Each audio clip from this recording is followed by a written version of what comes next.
observation attentive, précise et disciplinée à chaque instant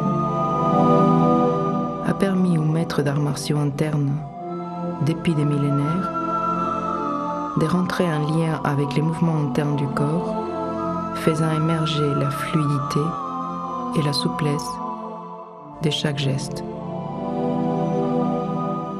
Ces traditions proposent des outils qui recréent continuellement les liens entre corps, pensée et émotion.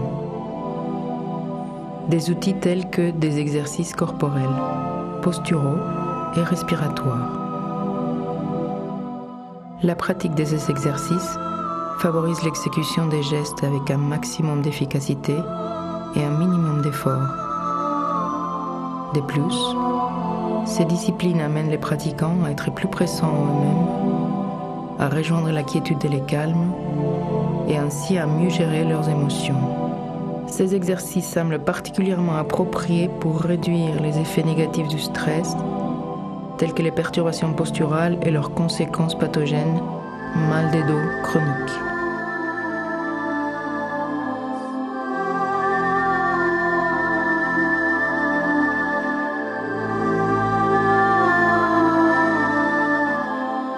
Durant les premières années de vie, l'unique forme de coaction avec les mondes est les fonctionnements sensoriels et moteurs. Toute sollicitation extérieure déclenche une réponse posturale, laissant une empreinte qui se manifestera tout le long de la vie.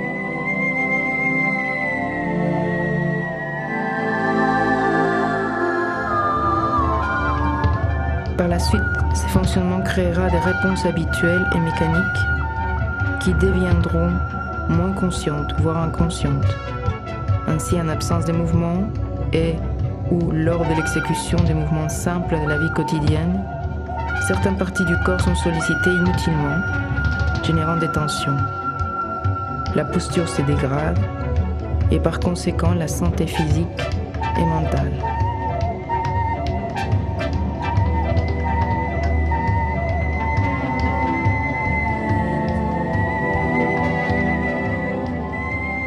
Par un entraînement régulier de l'attention à la manière dont les mouvements se réalisent, il est possible de faire fondre les tensions et de défaire les mécaniques habituelles, rendant les corps libres et l'esprit disponible.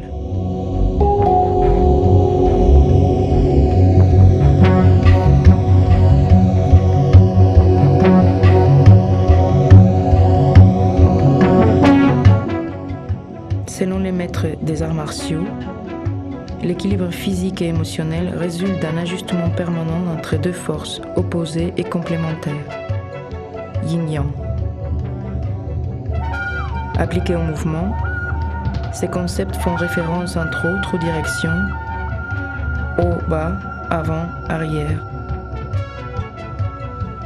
Si l'attention se dirige vers une seule direction, par exemple vers les hauts, lors d'un mouvement de levée d'une seule jambe, il y a instabilité et tension inutile. Si l'attention tient compte simultanément des deux directions au bas, il y a relâchement et stabilité. Être capable de sentir les deux directions au même moment ouvre l'espace de la conscience.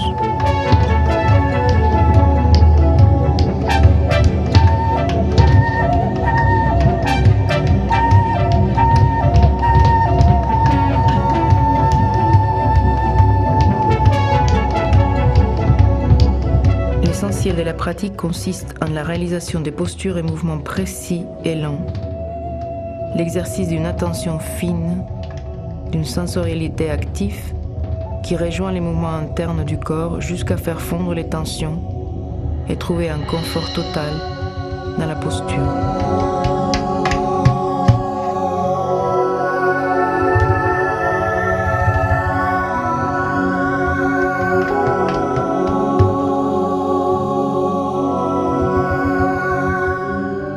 Maintenir les bras levés peut générer des tensions s'il n'y a pas de conscience des zones d'appui au niveau des pieds.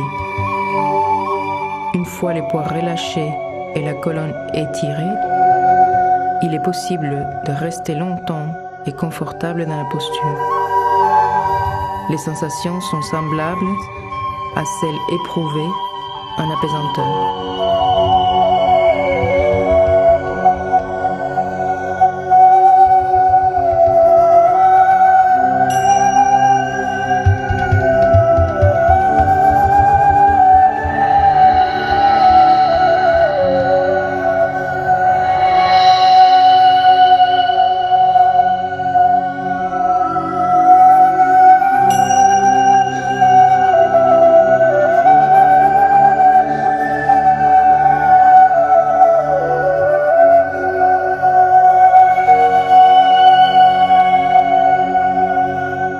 Les automassages et les mouvements des articulations contribuent à une plus grande souplesse.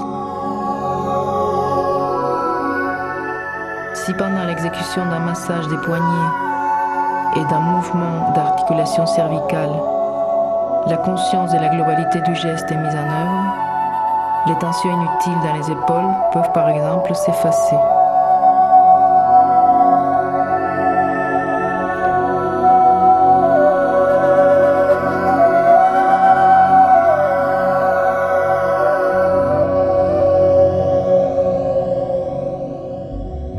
À travers un placement juste du corps, de la mobilité et la souplesse que ceci procure, une connexion s'établit entre les mouvements des sinus et du coccyx.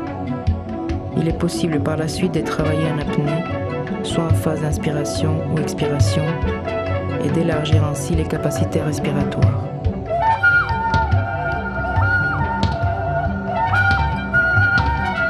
Réveiller l'intelligence du corps, l'intelligence du souffle, c'est être un corps bien placé qui respire librement.